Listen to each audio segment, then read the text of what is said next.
جی السلام علیکم۔ S T N کے خصوصی پروگرام کے ساتھ میں ہوں چودھری امتیاز احمد۔ آج ہمارے ساتھ مہمان ہیں جی آزاد کشمیر کے سینئر جرنلسٹ جناب راجہ جاز صاحب اور چودھری خورشید صاحب۔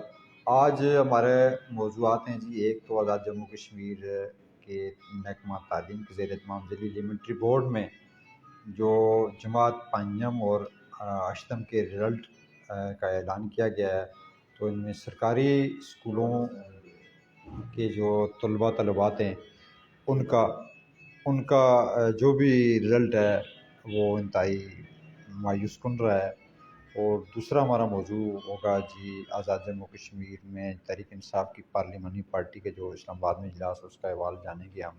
تو سب سے پہلے ہم خورشید چودھری صاحب سے جانیں گے کہ آزاد کشمیر میں جو تعلیمی جو امتحانات ہوئے ہیں کلاس اشتم کے اور پنجم کے، تو اس کے رزلٹ کے حوالے سے آپ بتائیں گے کہ کیا صورتحال اور کس حوالے سے آپ ہمیں بتائیں۔ جی خورشید صاحب، بہت شکریہ۔ بسم اللہ الرحمن الرحیم۔ بہت شکریہ جی امتیاز چودھری صاحب، آج کا آپ کے اس پروگرام میں اتفاق ہوا، اور یہ بڑا نازک ایشو ہے جو خاص کر ہمارا ایلیمنٹری بورڈ کے جو رزلٹ آئے ہیں، اور انتہائی میں تو اس کو یہ کہوں گا کہ یہ انتہائی مایوس کن ہے۔ اور گورنمنٹ سیکٹر پہ جا کے اگر ہم دیکھیں تو اربوں روپے کا بجٹ ہمارا صرف اس سرکاری سیکٹر پہ ضائع ہو جاتا ہے۔ ایک ٹیچر کی تنخواہ آپ اس کا موازنہ کمپیئر کریں کس سے؟ پرائیویٹ سیکٹر سے۔ اب پرائیویٹ تعلیمی اداروں کی حالت یہ ہے کہ 8,000 5,000 اور 6,000 میکسیمم یہ ان کی تنخواہیں ہوتی ہیں، سیلریز ان کو ملتی ہے۔ اس کے باوجود 100% وہاں پہ پرائیویٹ تعلیمی سیکٹر میں ہم نے دیکھا ہے کہ 100% وہ رزلٹ دیتے ہیں۔ تو ہمارے سرکاری سیکٹر کا یہ عالم ہے کہ سرکاری سیکٹر پہ یہ دیکھیں کہ کروڑوں روپے کا بجٹ ہمارا صرف ان کی تنخواہوں پہ چلا جاتا ہے، اور اسٹیشنریز کی فنڈ مد میں الگ سے بجٹ ہوتا ہے۔ میرا سم تھنگ 4 سے 5 کروڑ روپیہ صرف آزاد کشمیر کے سرکاری اسٹیشنری کی فنڈ میں جو مد ہے، ان کی جو 2 مدات ہوتی ہیں، میرے خیال میں 2 مدات ہیں، 2 مدات کے علاوہ یہ 30 جون سے پہلے یہ ان کو خرچ کر دیتے ہیں، لیکن حاصل ضرب ان کا بالکل زیرو ہے۔ اور گورنمنٹ سیکٹر پہ آج تک یہ ہمارا وہ پرانا بوسیدہ نظام چل رہا ہے۔ کبھی ہم دیکھتے ہیں کہ پرنٹنگ کی غلطیاں ہیں، کبھی پبلشر کی غلطیاں ہیں، اس طرح غلطیوں پہ غلطیاں دہرائی جا رہی ہیں، اور کچھ اس کی خاطر خواہ اس کے نتائج سامنے نہیں آ رہے۔ جیسا کہ آج کا رزلٹ آپ کی آنکھوں کے سامنے ہے، اس کو دیکھیں، میں تو یہ کہوں گا انتہائی مایوس کن ہے۔ گورنمنٹ کو اس پہ سٹینڈ لینا چاہیے۔ جس طرح ہمارے نئے پرائم منسٹر صاحب آئے ہیں، بڑا اچھا وین لے کے آئے ہیں، جس طرح بعض انہوں نے فیصلے بہت اچھے کیے ہیں، اس طرح ان کو کرنا چاہیے کہ سارے تعلیمی سیکٹر کو پرائیویٹائزیشن کر دینا چاہیے، پرائیویٹ سیکٹر کے حوالے کر دیں، تاکہ ہماری کم از کم یہ 7-8 ارب روپے کا بجٹ جو ہم ضائع کر رہے ہیں، اس سے ہمیں نجات مل سکے، اور ریاست کے اندر باقی دیگر چیزوں پہ اس پہ یہ صرف ہو سکے۔ اس کا آپ کو اور ہمیں کوئی فائدہ نہیں نظر آ رہا۔ اور پہلی 20 میں سے 2 پوزیشنیں آپ کے ٹوٹل سرکاری سیکٹر پہ یہ آئی ہیں، 18 پوزیشنیں لے گئی ہیں آپ کی پرائیویٹ تعلیمی نظام۔ اب اس کے بہتر ہے کہ ہم لوگوں کا رخ اس طرف کیوں جا رہا ہے بار بار پرائیویٹ تعلیم نظام کی طرف؟ اس لیے کہ یہاں پہ کوئی تعلیم نہیں ہے، سرکاری ٹیچرز آتے ہیں، چائے پی، حاضری لگائی، وہ چلی گئی۔ ابھی تک کرنل وقار نور کے دور سے لے کے ابھی تک 98% تعلیمی ادارہ جات کا وہ سسٹم بایو میٹرک نہیں ہو سکا۔ صرف محکمہ تعلیم کے اندر ایک مافیا ہے، ادھر سے ادھر تبادلہ کیا، ٹرانسفر کیا، نہ وہاں پہ کوئی قدغن ہے، نہ کوئی حدود و قیود ہے، کوئی نہیں دیکھا جاتا، جہاں سے دل چاہے جس کو تبادلہ کرنا ہے، کہ بس سیاسی انتقام کا وہ انہوں نے نشانہ بنایا ہوا ہے۔ تو شکریہ جی، یہ تھے اپنا آزاد خیال کر رہے تھے اپنا چودھری خورشید صاحب۔ راجہ جاز صاحب یہ بتائیں کہ آزاد جموں کشمیر کے جو ضلعی ایلیمنٹری بورڈ مظفر آباد ہے، اس نے آج نتائج کا اعلان کیا، اور آزاد کشمیر کے 5ویں جماعت کی جو ہے رزلٹ دیا ہے، اور پہلی 20 پوزیشنوں میں سے صرف ایک کو 15ویں پوزیشن ایک پرائیویٹ اسکول نے سرکاری اسکول نے حاصل کیا، اور باقی تمام کی تمام جو پوزیشنیں وہ ایک پرائیویٹ اسکولوں نے لی ہیں۔ اسی طرح 8ویں کلاس کا بھی یہی رزلٹ تھا کہ پہلی 20 پوزیشنیں میں ایک بچی جو آئی ہے کسی دیہی علاقے کی، کسی ایسے اسکول کی جس نے پوزیشن لی ہے 10 سے 12 اس نمبر پہ۔ تو آزاد کشمیر کے دارالحکومت مظفر آباد میں بڑے بڑے نامی گرامی سرکاری اسکول ہیں، جنہوں میں 50 یا اس سے زیادہ جو ہے سٹاف ہے، جس پہ تو ایک طرح سٹاف اتنا ہیوی سٹاف، اور سٹاف پہ لاکھ 1.5 روپے ایک ٹیچر تنخواہ لے رہی ہے۔ دوسری طرف جو پرائیویٹ سیکٹر ہے، اس میں جو 5,000 10,000 8,000 12 15,000 کا ایک ٹیچر ہے۔ اور اس میں ایک بات یہ ہے کہ سیکٹری تعلیم نے آج تقریر میں بڑا اپریشیٹ کیا، ایک پرائیویٹ اسکول ہے اپنا عصریہ پبلک اسکول چیلا پانڈی، اس کی تقریباً 15 پوزیشنیں پہلے اس نے تو بلا کے اپریشیٹ بھی کیا ہے اس کو اور یہ سیکٹری تعلیم صاحب نے اس اپنے اداروں کے حوالے سے کوئی ایسا اعلان نہیں کیا بات پرس کرنے کے لیے کہ اسکولوں کا رزلٹ چیک کرنے کے لیے، تو اس حوالے سے آپ کیا کہیں گے، کس نظر سے دیکھتے ہیں آپ اس کو؟ بسم اللہ الرحمن الرحیم. شکریہ چودھری صاحب. آج آپ نے ایک بنیادی موضوع پہ ہمیں گفتگو کرنے کا موقع فراہم کیا. بنیادی چیزیں ہوتی ہیں صحت اور تعلیم، یہ بنیادی چیزیں ہوتی ہیں کسی بھی معاشرے کے لیے. چودھری صاحب جہاں تک آپ سرکاری اسکولوں کی بات کر رہے ہیں تو سرکاری اسکول آج سے جو ہے وہ نیچے کی طرف نہیں جا رہے ہیں، بلکہ یہ پستی کوئی عرصہ 20-25 سال سے یہاں پہ جاری ہے. جیسا کہ چودھری خورشید صاحب نے فرمایا کہ یہ جو بجٹ ہے، سب سے بڑا محکمہ آزاد کشمیر میں محکمہ تعلیم ہے جو سب سے زیادہ تنخواہ لیتا ہے، جس کا نارمل بجٹ سب سے زیادہ ہے. تو اس طریقے سے جو ہمارے جو زماں ہیں یہ پلان نہیں کرتے. میں پہلے بھی ذکر کیا کرتا ہوں کہ ہماری کوئی پلاننگ نہیں ہوتی ہے، ہماری پلاننگ ایڈجسٹمنٹ ہوتی ہے. ہم ایڈجسٹمنٹ دیکھتے ہیں. ہم کسی بھی ادارے میں جب اخراجات کرتے ہیں تو اس کا آؤٹ پٹ ہم نے کبھی نہیں دکھا. ایڈجسٹمنٹ پہ جب بندہ جاتا ہے، سیاسی اپوائنٹمنٹیں ہوتی ہیں، اسکول بھی سیاسی ہو گئے ہیں. ہمارے یہاں سیاست جو ہے آپ کے کھانے میں بھی شامل ہے. وہاں پہ یہ نہیں دیکھا جاتا کہ ایک طرف فرض کیا بیوروکریسی میں لوگ ہیں وہ بھی کسی سیاسی گھرانے سے تعلق رکھتے ہیں. فرض کیا میرا ایک اسکول ہے، میرے گاؤں کا اسکول ہے، تو بیوروکریٹ جو وہاں پہ بیٹھا ہوا ہے تو وہ میرے علاقے کا ہے، تو وہاں پہ اپوائنٹمنٹ بھی میرے علاقے کے کسی بندے کی ہوئی ہوگی. تو جب اس کا رزلٹ لو ہوگا تو اس نے اوپر سے گزر جانا ہے کہ مجھے کوئی قانون اجازت نہیں دیتا. ہمارے یہاں قوانین جو ہے وہ لوگوں کو پروٹیکٹ کرنے کے لیے، جرم کو پروٹیکٹ کرنے کے لیے بنائے جاتے ہیں، نہ کہ جرم کی سزا دینے کے لیے بنائے جاتے ہیں. اور پھر جو اگر سزا چھوٹی موٹی دی بھی جاتی ہے تو اس کے اندر بھی سیاست انوالو ہو جاتی ہے. اس وقت اگر پورے آزاد کشمیر کا آپ وزٹ کریں تو پرائمری اسکول سے لے کر ہائی اسکول تک اور پھر سرکاری کالجز کی جو حالت ہے وہ تو حالت دیکھنے والی ہے. مطلب عام بندہ جا کے یہ تو کہہ سکتا ہے جی کہ ہاں 20 پروفیسر موجود ہیں لیکن 10 وہاں پہ اسٹوڈنٹ ہوں گے. ٹھیک ہے جی، ہم ری وزٹ چیزوں کو نہیں کرتے ہیں. منصوبہ بندی ہماری ہوتی نہیں ہے. ہماری منصوبہ بندی، میں پھر ایک بات دہرانا چاہ رہا ہوں کہ ہماری منصوبہ بندی صرف یہی ہے کہ میں گریجویشن کر کے آیا ہوں، میرا عزیز گریجویشن کر کے آیا ہے تو اس کی اپوائنٹمنٹ کہاں پہ ہونی چاہیے. یہ ہم بالکل نہیں دیتے ہیں کہ جہاں پہ اپوائنٹمنٹ ہم کر رہے ہیں وہاں پہ اس چیز کی ضرورت ہے کہ نہیں ہے. دوسرے نمبر پہ آپ دیکھیں سب سے بڑا افیکٹ جو ہے، آپ دیکھیں پرائیویٹ اسکول ہوتے ہیں، پرائیویٹ اسکول بھی سرکاری اقامات کی پاسداری کرتے ہیں، اسی کے تحت ان کو جو ہے وہ سرٹیفکیٹ جاری کیا جاتا ہے، ان کو اجازت نامہ ملتا ہے، لیکن وہ حاضر رہتے ہیں. آپ اندازہ لگائیں کہ آج کا دن جو ہے، کل بھی چھٹی تھی، آج بھی چھٹی ہے، صبح بھی چھٹی ہوگی، پرسوں پھر مزدور ڈے ہے، پھر چھٹی ہوگی. مزدور ڈے کا مطلب یہ ہے کہ مزدور ڈے وہ مزدور جو مشقت جس کو کہتے ہیں، مشقتی مزدوری، اس کے لیے مزدور ڈے بنایا جاتا ہے. لیکن ہمارے یہاں مزدور ڈے جو ملازم ہے وہ بھی مزدور ڈے میں آ جاتا ہے. کیا جی یہ عالمی چھٹی ہے؟ ہمارے ہاں چھٹیوں کا آپ اگر دیکھیں مکمل طور پہ غور کریں تو ایک مہینے میں 8 چھٹیاں تو ہمیں مکمل آ جاتی ہیں جناب، جو گورنمنٹ کی طرف سے دی جاتی ہیں. دیگر ہمارے ڈیز ہی نہیں ختم ہوتے ہیں جی، یہ فلاں ڈے آ رہا ہے، یہ فلاں ڈے آ رہا ہے، فلاں ڈے آ رہا ہے، اس میں اساتذہ حاضر نہیں ہوتے ہیں. نمبر 2، اساتذہ اس ٹائم آزاد کشمیر کے جو پولیٹیشین ہے اس کے ساتھ جڑے ہوئے ہیں. دفاتر میں آج بھی آپ جائیں، میں بالکل برملا اس چیز کا اظہار کر سکتا ہوں، اور برملا اپنی آنکھوں سے بھی دیکھتے ہیں ہم کہ آپ دفاتر کا چکر لگائیں، آپ کو اپنے علاقے کا جو ٹیچر ہے وہ یہاں پہ دفاتر میں سیاست کرتا ہوا نظر آئے گا کہ اس کی اپوائنٹمنٹ کرنی ہے، اس کا تبادلہ کرنا ہے، اس کو چھوڑنا ہے، اس کو لینا ہے، یعنی اپنا اثر و رسوخ استعمال کر رہے ہیں. ان کو یہ بالکل نہیں پتہ ہے وہ 1.5 لاکھ روپیہ بچوں کو پڑھانے کا لے رہے ہیں. ٹھیک ہے جی. دوسرے نمبر پہ وہ ان کا ایک بہانہ یہ بھی ہے کہ جناب لوگ بچوں کو جو ہے وہ سرکاری اسکولوں میں نہیں بھیج رہے ہیں. آپ نے جب ماحول ہی اسی قسم کا بنایا ہوا ہے تو لوگ پاگل ہیں کہ اپنے بچوں کا وقت ضائع کریں. موجودہ وقت جو ہے یہ صرف پاس ہونے کا نہیں ہے. ایک وقت ہوتا تھا جب بندہ پاس ہوتا تھا، ٹھیک ہے جی اپوائنٹمنٹ ہو جاتی تھی. آج کمپٹیشن کا دور ہے اور اشاریے میں جاتا ہے، پوائنٹ کچھ میں جا کے اس کی اپوائنٹمنٹ ہوتی ہے.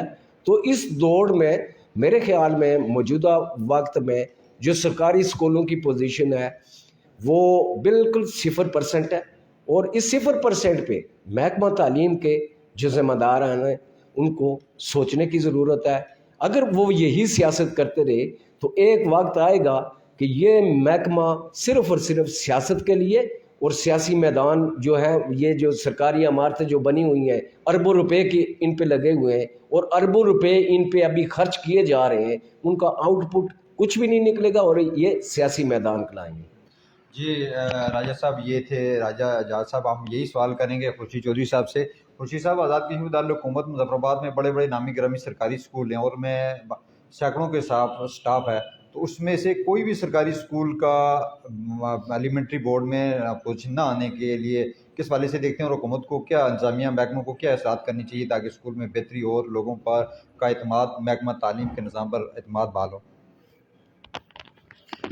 چودھری صاحب اس کا یہ ہے نا کہ آپ کے بے شمار سرکاری مظفر آباد میں اسکول جو ہے میں نے ایسے دیکھے ہیں جہاں پہ 16 بچے ہوتے ہیں اور 18 ٹیچر ہوں گے. اب یہ بتائیں کہ یہ 18 جو ٹیچرز ہیں یہ 16 بچوں کو ایک ایک بچہ بھی اگر دیں 2 بچے پھر بھی آپ کے بچے. یہ کون سا تعلیمی نظام راج کیا جا رہا ہماری ریاست کے اندر؟ دنیا کہاں سے کہاں پہنچ گئی. یورپ کے اندر دیکھیں آپ، اسی دیکھیں آؤٹ آف کنٹری تمام دیگر ممالک کو دیکھ لیں، وہ کر رہے ہیں اس وقت فوکس کیا ہوا انہوں نے ٹوٹل بھی تعلیم پہ. تو ہمارا ایجوکیشنل پلان ہی نہیں ہے ہمارے پاس. اگر ایجوکیشنل پلان ہے تو ہمیں اس مافیا سے جان چھڑانا ہوگی. میں تو یہ رائے دوں گا کہ ہمارے پرائم منسٹر صاحب کو فرسٹ آف آل سب سے پہلے اس پہ پابندی عائد کرنی چاہیے کہ کوئی ٹیچر ادھر سے ادھر نہیں ہوگا، کسی کا انتقامی تبادلہ نہیں ہوگا، اور 1 سال جون سے جون تک وہ کر لیں، جو مارچ سے مارچ تک.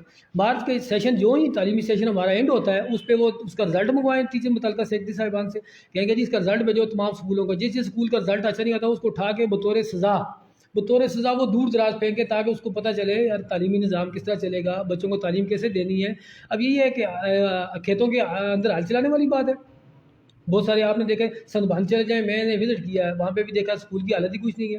جو 26 بچوں کا اسکول لگا ہوا ہے، اب 26 بچوں پہ آپ اسکول لگا رہے ہیں، اب 26 بچوں پہ 8 ٹیچر آپ نے وہاں دیے ہوئے ہیں، وہ 8 ٹیچر کیا پڑھا رہے ہیں؟ وہ سرکاری خزانے میں بوجھ نہیں تو کیا ہے؟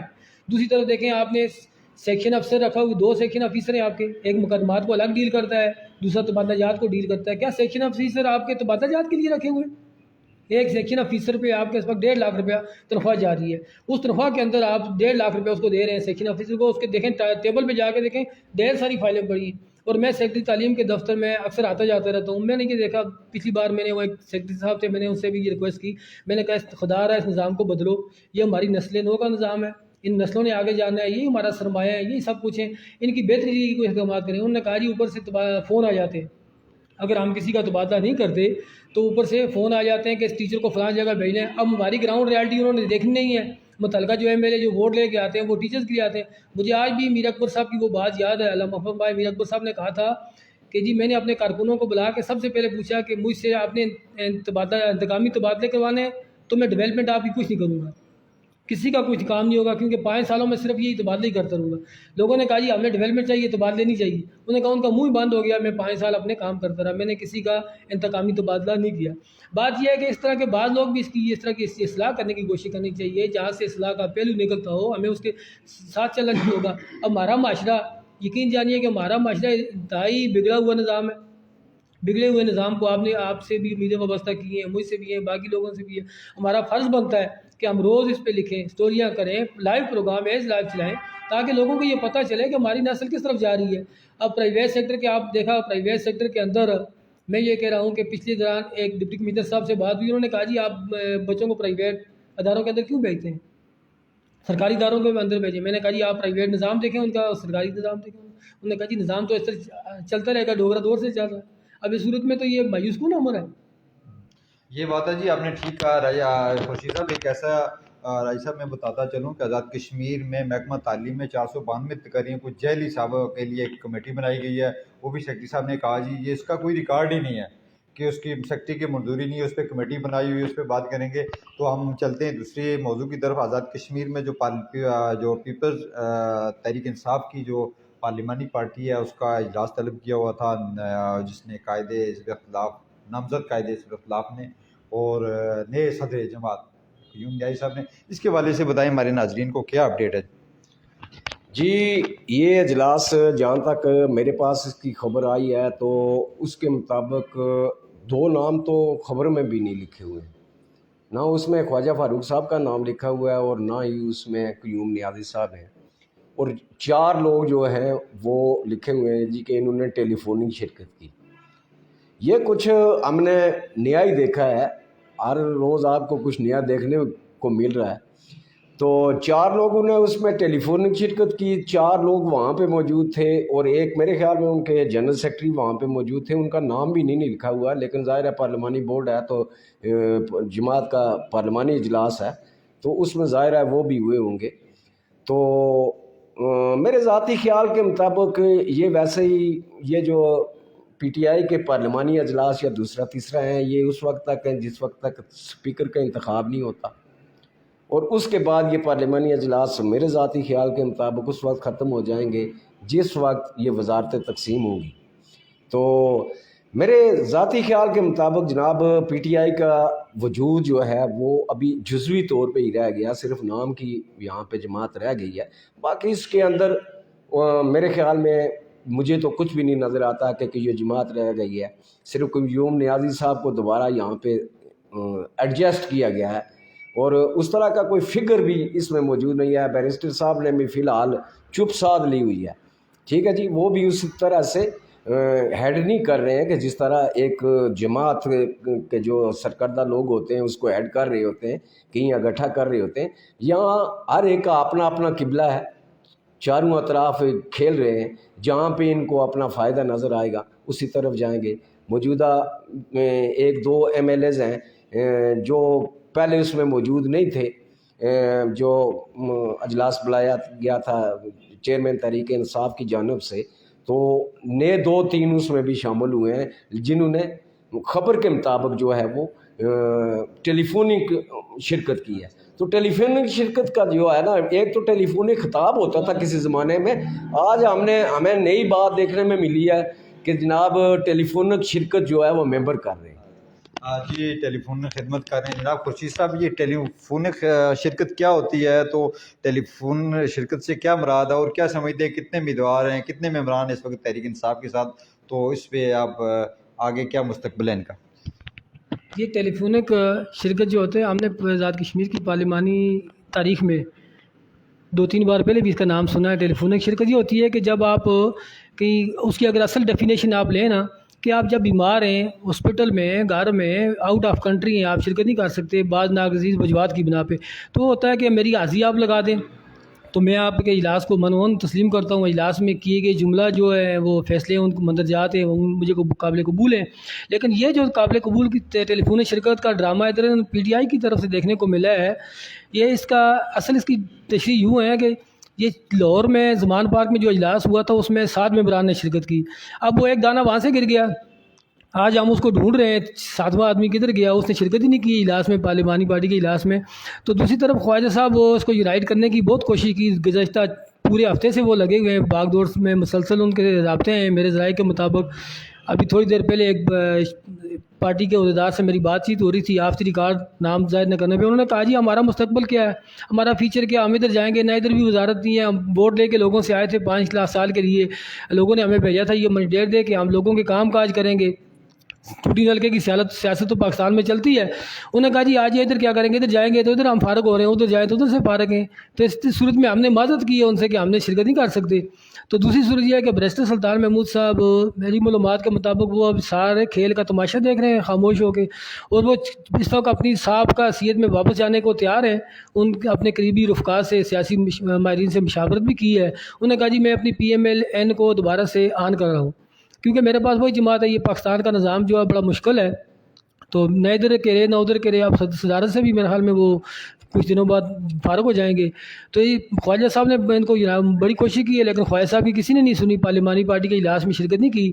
ان کا یہ دعویٰ تھا خواجہ صاحب کا جی وہ 11 بندے ہماری پارلیمانی پارٹی کے اجلاس میں شرکت کریں گے، شریک ہوں گے، لیکن آج ہمیں جب دیکھا ہے تو 7 میں سے 6 رہ گئے خواجہ صاحب سمیت، تو وہ 6 آدمی ہیں، 7واں بھی گیا، تو وہ پھر باقی اللہ ہی حافظ، آگے دیکھتے کیا ہوتا ہے۔ یہ تھی جی تازہ ترین صورتحال جو آپ نے ہمیں آگاہ کیا خورشید چودھری صاحب نے اور راجہ جاز صاحب نے۔ تو ناظرین اسی کے ساتھ ہم اجازت چاہتے ہیں، اپنی رائے سے ہمیں ضرور آگاہ کیا۔ تو اللہ حافظ جی، بہت شکریہ۔